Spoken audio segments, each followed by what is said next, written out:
तो hello guys, आज के इस वीडियो में मैं एक्सप्लेन करने वाला हूँ TTH एपिसोड 107 के पार्ट 2 को। अगर आपने पहला वाला पार्ट नहीं देखा है तो जाकर उसे पहले देख लेना। मैं इस वीडियो के डिस्क्रिप्शन में उसका लिंक दे चुका हूँ।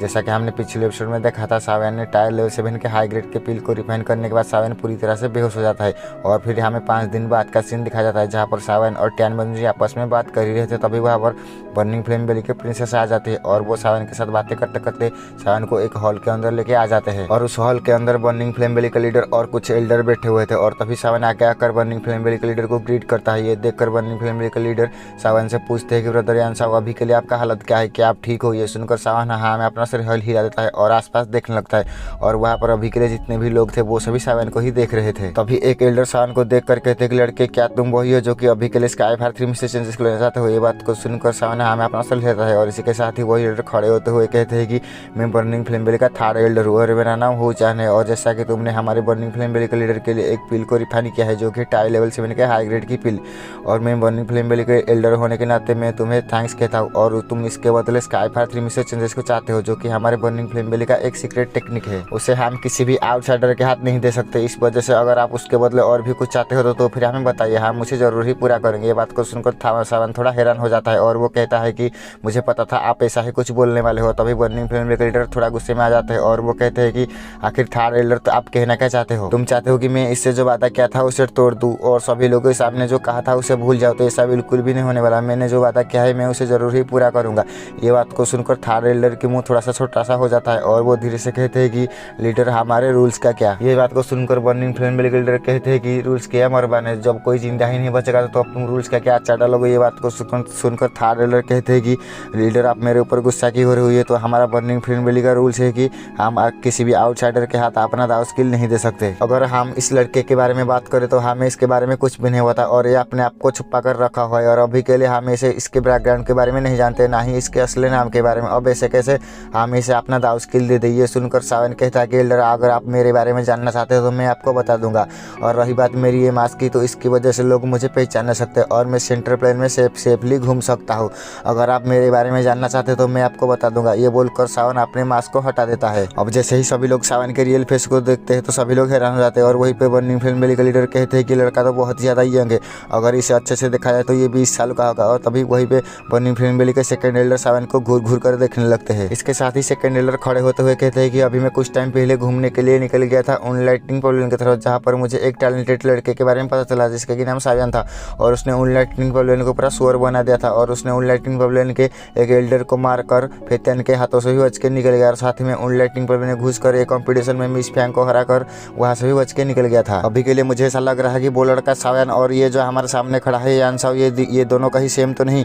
ये सुनकर सभी लोग हैरान हो जाते हैं और तभी बर्निंग फ्लेम वैली के लीडर हैरान होते हुए कहते हैं कि भले ही उन लाइटिंग पवेलियन हमसे कमजोर है लेकिन उनसे एक लड़का बच के निकल गया, ये थोड़ा नामुमकिन है। इसके साथ ही सावन एक गहरी सांस लेते हुए कहता है कि मैं ही सावन हूँ, लेकिन मेरे इस नाम से इन सब क्या लेना देना? मैं तो बस अपना नाम को चेंज किया हूँ, इससे मैंने बर्निंग फ्लेम वैली का कोई नुकसान तो नहीं किया। ये सुनकर 2nd एल्डर काफी ज्यादा गुस्से में आ जाता है और वो कहते हैं कि लड़के, तुम उन लाइटिंग पवेलियन के एक दुश्मन हो और तुमने उनके 3000 लाइटिंग मोमेंट को चुराए हो। तुम उन लाइटिंग पवेलियन के कोई डिसेबल तो नहीं हो, तो फिर तुम्हारे पास 3000 लाइटिंग मोमेंट कैसा आया?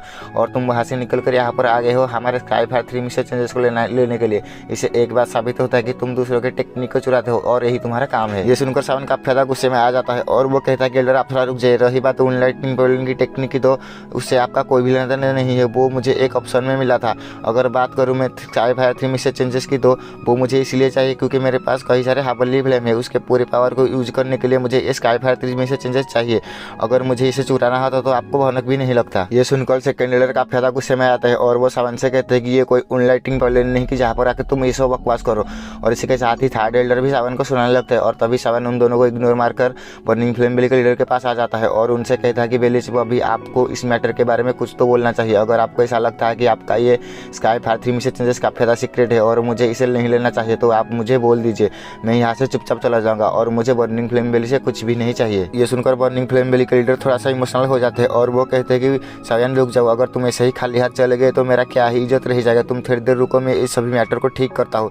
इसी के साथ ही वो एल्डर से कहते हैं कि मैंने इससे ये नहीं कहा था कि इसे स्काई फायर 3 से चेंजेस दिया जाएगा, मैं तो बस सावन से ये कहा था कि उसे एक चांस दिया जाएगा जिसके लिए उसे यहाँ का कोर डिसेबल बनना होगा और उससे पहले उसे एक टेस्ट को पार करना होगा। अगर सावन ने इस टेस्ट को पार पार कर दिया तो अगर उसके बाद तुम लोगों ने मेरे रूल्स के खिलाफ जाने की कोशिश किया तो मुझसे बुरा कोई नहीं होगा। ये सुनकर सेकंड लीडर और थर्ड लीडर पूरी तरह से खामोश हो जाते हैं। तो अभी सेकंड लीडर कहते हैं कि अगर लीडर आप उसे बर्निंग फ्लेम बिली का डिसेबल बनाना चाहते हो तो उससे पहले उसे एक टेस्ट को पास करना होगा और अभी के लिए आप उसे हमारे हवाले कर दे। ये सुनकर बर्निंग फ्लेम बिली के लीडर हैरान होते हुए कहते हैं कि आपको कैसा टेस्ट लेना है, आपको पहले बताना होगा, उसके बाद हम देखेंगे कि सावन को ये टेस्ट देना चाहिए या फिर नहीं। ये सुनकर सेकंड लीडर कहते हैं कि जैसा कि ये मैटर बहुत ही ज़्यादा बड़ा बन चुका है तो मैं पर्सनली खुद ये टेस्ट को लूँगा और मैं सावन के ऊपर 10 अटैक करूँगा। अगर सावन ने मेरे इस 10 अटैक को संभाल लेता है तो उसके बाद उसे स्काई फायर 3 में से चेंजेस को लेने के लिए एक मौका दे दिया जाएगा। ये बात को सुनकर वहाँ के सभी लोग हैरान हो जाते हैं क्योंकि ये जो सेकंड लीडर था वो डाउजोंग के पीक पर था। ये सुनकर बर्निंग फ्लेम बिली के लीडर कहते हैं कि सेकंड लीडर लगता है कि तुम अपने सारे शर्मों को किसी भंगार वाले के यहाँ बेच आए हो। तो अभी थर्ड लीडर कहते हैं कि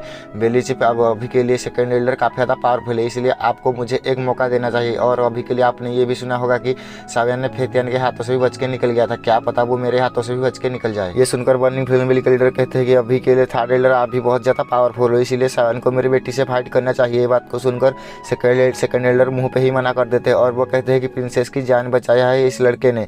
अगर प्रिंसेस ने जानबूझकर इस लड़के को जीतने का मौका दिया तो ये फाइट बिल्कुल भी सही नहीं होगा, इसलिए आप थर्ड लीडर को परमिशन दे 10 अटैक करने के लिए। अगर सावन इस 10 अटैक को झेल लेता है तो उसे हम बर्निंग फ्लेम बिली का कोर डिसेबल बना लेंगे। ये सुनकर बर्निंग फ्लेम बिली के लीडर काफ़ी ज़्यादा गुस्से में जाते और वो उन दोनों लीडर से और भी कुछ बोल पाते। तब भी सावन बीच में कहता है कि जैसा कि बेलीचे भी सेकंड लीडर मुझे थर्ड लीडर से फाइट करने के लिए कहते हैं, ठीक है तो फिर मैं फाइट करने के लिए तैयार हूँ। ये बात को सुनकर वहाँ के सभी लोग हैरान हो जाते हैं क्योंकि सावन काफ़ी ज़्यादा कमजोर था थर्ड लीडर के मुकाबले और थर्ड लीडर डाउजोंग के 8 स्टार पर थे। तभी ये बात को सुनकर बर्निंग फ्लेम बिली के लीडर काफ़ी ज़्यादा हैरान हो जाते हैं और वो सावन से पूछते हैं कि सावन क्या तुम सच में थर्ड लीडर से फाइट करना चाहते हो। ये बात को सुनकर सावन हाँ मैं अपना सर हिला देता है क्योंकि जैसा कि आप लोगों को पता हो कि सावन यहाँ पर स्काई फायर 3 में से चेंजेस को लेने के लिए आया था। अगर सावन एल्डर के बात को नहीं मानता तो वो दोनों एल्डर सावन को स्काई फायर 3 में से चेंजेस लेने ही नहीं देते, वो हमेशा किसी न किसी बात पर टांग अड़ाता है, इसलिए सावन थर्ड एल्डर से फाइट करने के लिए मान जाता है। तभी बर्निंग फ्लेम बिली के लीडर सावन से कहता है कि जैसा कि तुमने इनके बातों को मान ही लिया है तो अगर तुम ये फाइट को जीत जाते हो तो फिर स्काई फायर 3 में से चेंजेस तुम्हारा, अगर तुम हार जाते हो तो ये सोच लेना कि तुम्हारे लिए ये स्काई फायर 3 में से चेंजेस नहीं बनाए और उसके बाद तुम अपने हिसाब से और कुछ देख लेना। और इसी के साथ ही सावन अपने मन में सोचता है कि अगर इस एल्डर की पावर को देखा जाए तो मुझे इसके 10 अटैक को संभालना कोई बड़ी बात नहीं है, अगर इसने और भी कुछ करने की कोशिश किया तो फिर मुझे अपना असली रंग दिखाना पड़ेगा। तभी थर्ड एल्डर खुश होते हुए बर्निंग फ्लेम बिली के लीडर के पास आते हैं और उन्हें वो ग्रीट करते हुए कहते हैं कि बेलीचिप आपको बिल्कुल भी परेशान होने की जरूरत नहीं, मैं इस लड़के के ऊपर धीरे धीरे अटैक करूँगा और मैं ऐसा कोई भी अटैक नहीं करूँगा कि जिससे इस लड़के को चोट पहुँचे। अगर ये बात स्काई फायर 3 में से चेंजेस के ऊपर नहीं होता तो मैं इस तरीके की हरकत बिल्कुल भी नहीं करता। ये बात पर बर्निंग फ्लेम बिली के लीडर कुछ भी नहीं बोलते। तभी सेकंड एल्डर कहते हैं कि अभी के लिए ये एरिया काफी ज़्यादा छोटा है, इस वजह से हमें बैटल अरीना की तरफ जाना चाहिए जहां पर बर्निंग फ्लेम बिली के काफ़ी सारे डिसेबल होंगे और उन्हें ये फाइट को देखकर कुछ सीखने को मिलेगा। और इसके साथ ही हमारा सीन शिफ्ट होता है, हमें बैटल अरीना का सीन दिखाया जाता है जहां पर सावन और थर्ड एल्डर आमने सामने खड़े हुए थे। तभी थर्ड एल्डर सावन से कहता है कि लड़के तुमने हमारे लीडर के लिए काफ़ी ज़्यादा मदद किया है, अगर तुम ये फाइट को हार जाते हो तो फिर उसके बाद तुम मुझे बर्निंग फ्लेम बिली के किसी और टेक्निक के बारे में बता देना, मैं तुम्हें वो दे दूंगा। ये बात को सुनकर सावन कहता है कि अभी के लिए आपको खुश होना नहीं चाहिए, अभी के लिए ये फाइट स्टार्ट भी नहीं हुआ है, क्या पता एंड होते होते आप किसी को मुंह दिखाने के लायक ना बचो। ये सुनकर थर्ड एल्डर काफी ज्यादा गुस्से में आ जाते हैं और वो कहते हैं कि ये आजकल के लड़के कुछ भी बोलते रहते हैं, इस वजह से इनको इनकी अक्ल को ठिकाने लाना पड़ेगा। और वहाँ पे बर्निंग फ्लेम बिली के डिसेबल काफी ज्यादा हैरान थे इन दोनों को देखकर क्योंकि इन दोनों में जमीन और आसमान का अंतर था। और तभी बर्निंग फ्लेम बिली के लीडर थोड़ा बहुत परेशान होते हुए सावन से कहते हैं कि सावन अभी भी तुम्हारे पास टाइम है, अगर तुम पीछे हटना चाहते हो तो हट जाओ। ये सुनकर सावन कहता है कि नहीं, इसकी कोई भी जरूरत नहीं है, मैं इसे आसानी से संभाल सकता हूँ। ये बात को सुनकर थर्ड एल्डर काफी ज्यादा गुस्से में आते हैं और वो अपने दुखी को निकालने लगते हैं। इसके साथ ही आज के इस वीडियो में बस इतना ही, क्योंकि आगे का जो स्टोरी बचा है वो सिर्फ फाइट सीन बचा है और फाइट सीन का असली मजा पिछले एपिसोड में आता है, इस वजह से मैं इसे आगे एक्सप्लेन नहीं कर रहा। इसी के साथ ही मैं आपको मिलूंगा एक और नई वीडियो में, तब तक के लिए बाय बाय। और जाते जाते वीडियो को लाइक करके चैनल को सब्सक्राइब करके बेल नोटिफिकेशन को ऑल पे सिलेक्ट करके जाना। मैं मिलता हूँ आप सभी को एक और न्यू नोबेल के वीडियो के साथ, तब तक के लिए बाय बाय।